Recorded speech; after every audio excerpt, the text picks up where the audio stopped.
Hey guys, so Stranger Things Season 3 finally came out yesterday. I binge watched the whole thing. It's like watching an 8 hour long movie, and it was freaking epic. Almost loved every minute of it. There are some things I didn't like about it. I'm gonna talk about it at the end of that review. Before I dive into the review, just giving you a spoiler warning. I'm gonna talk about some spoilers in this season, if not all of them. But I'm gonna have other videos coming up with more details about theories and what I think happened at the end of the season.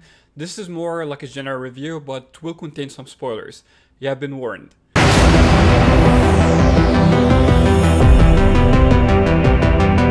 So first of all, let me talk about the things I loved about the show. First of all, I've loved the 80s nostalgia since season 1. They really do a great job in capturing that 80s magic, the costume design, the hair, makeup, the color grading, and everything, the locations. Really looks like something out of the 80s, and I love 80s movies. I grew up on it pretty much, so I really liked that about Stranger Things, and obviously that continues in season 3. So that continues to be like a magical aspect of Stranger Things I really enjoy. Obviously, all the main actors are doing a great job as far as acting. Performances are awesome from the kids and adults.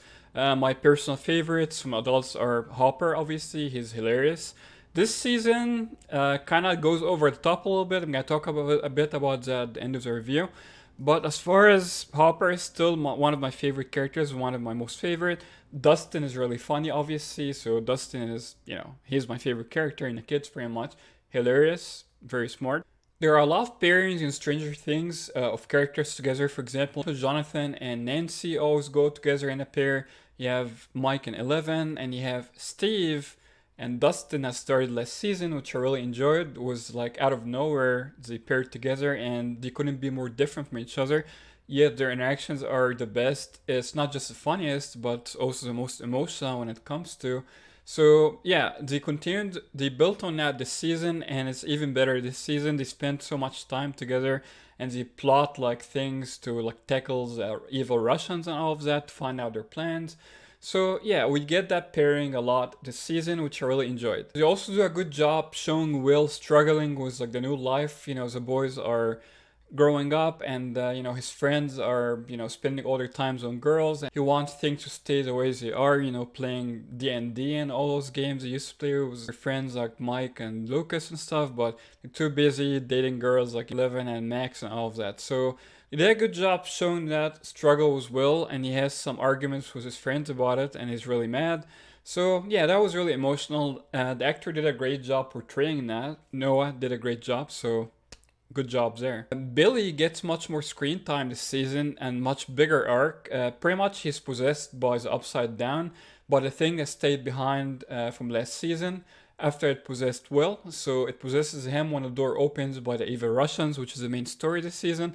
And he does a really great job with that conflict of like, he's already, no one likes him pretty much. He's a douchebag, he's really mean, he's a bully.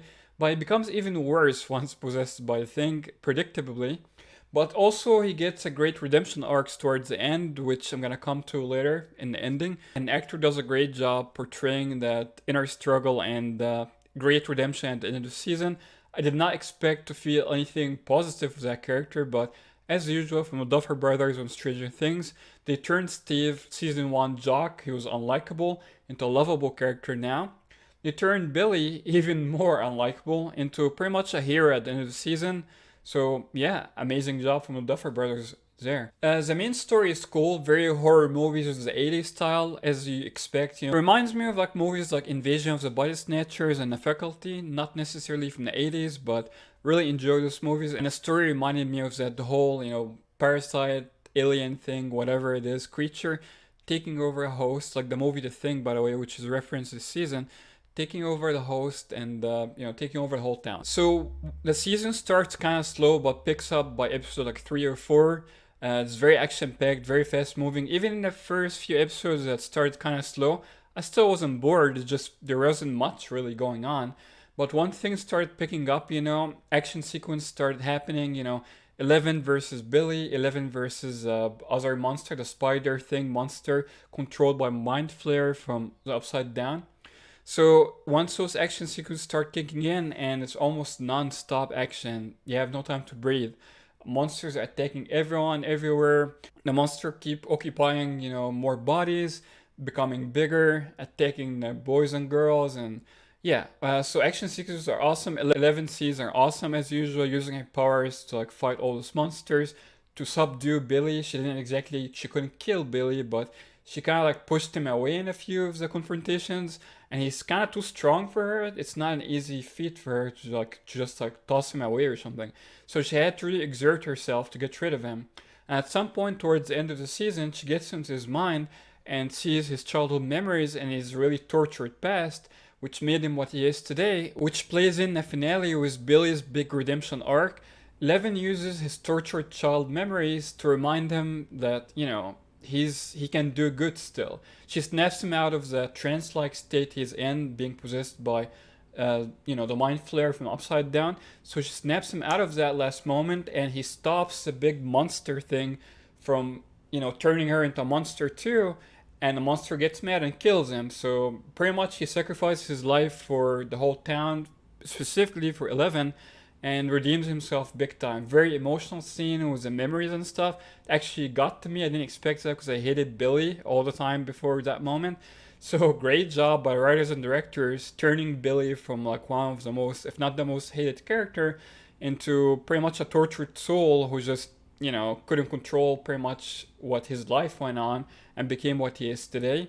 And he's just in that moment, he says sorry to his sister before he dies, and you really feel sorry for him. And really emotional goodbye to Billy. Great job redeeming him at the end. Great redemption arc. They also kind of nerfed 11, which is a term used by fans to refer to characters who are overpowered usually and they get depowered. That's what happened with 11. Somehow she lost her powers, which happened right after she had this worm thing in her leg from the monster. Apparently that made her lose her power somehow, even though it doesn't make sense at all. They didn't really explain it, but it happened after she took that thing out of her leg.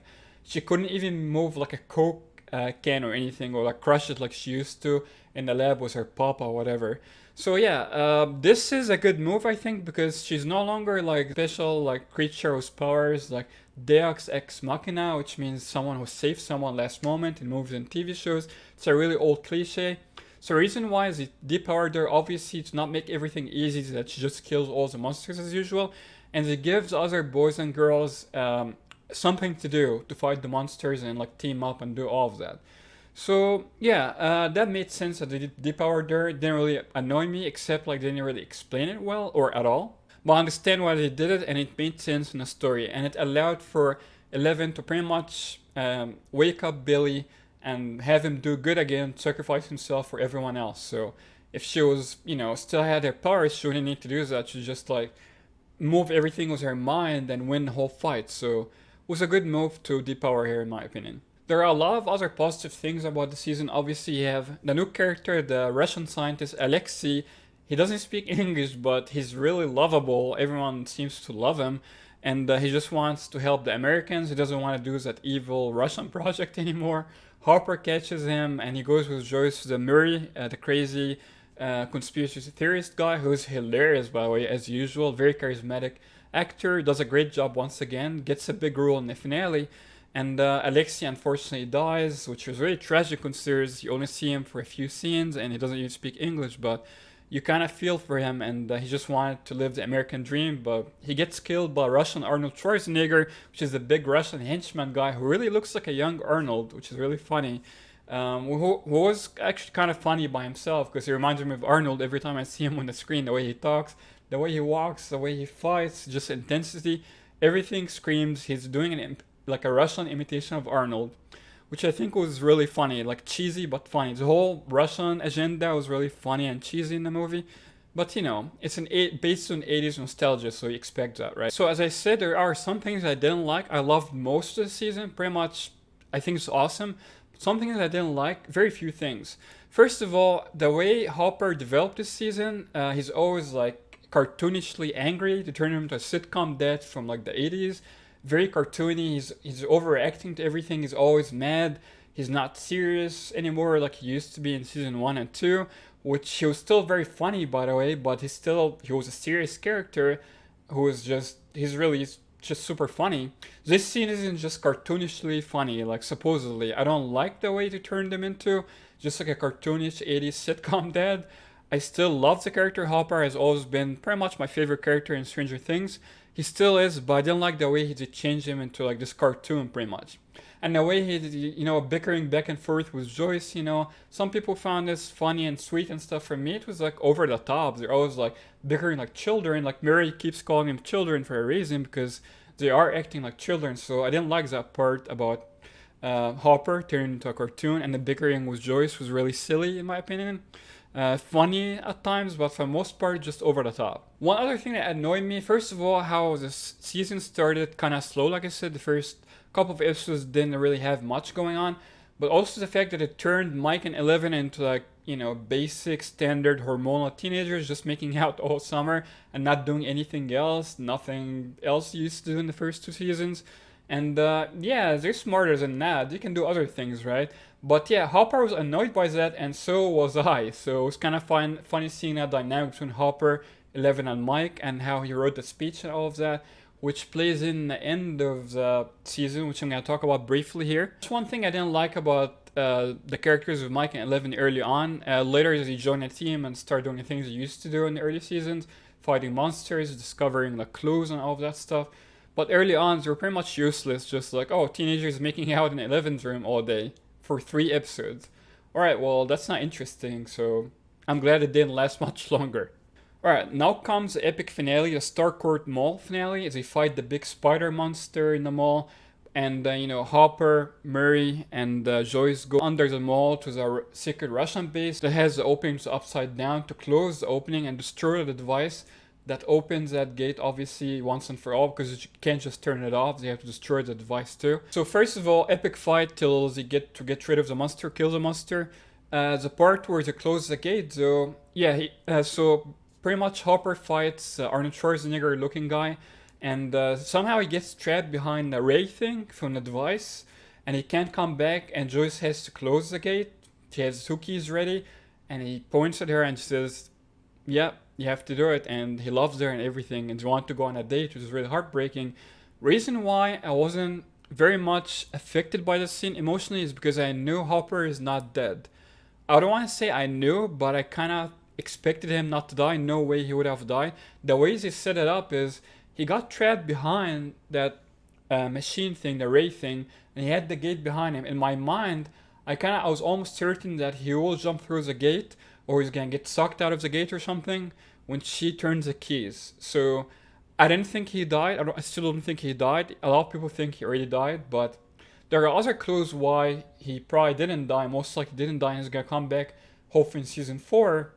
And despite that, the letter to Eleven they discover at the end of the episode really still was very touching to me, reading like what he wrote to Eleven at the end.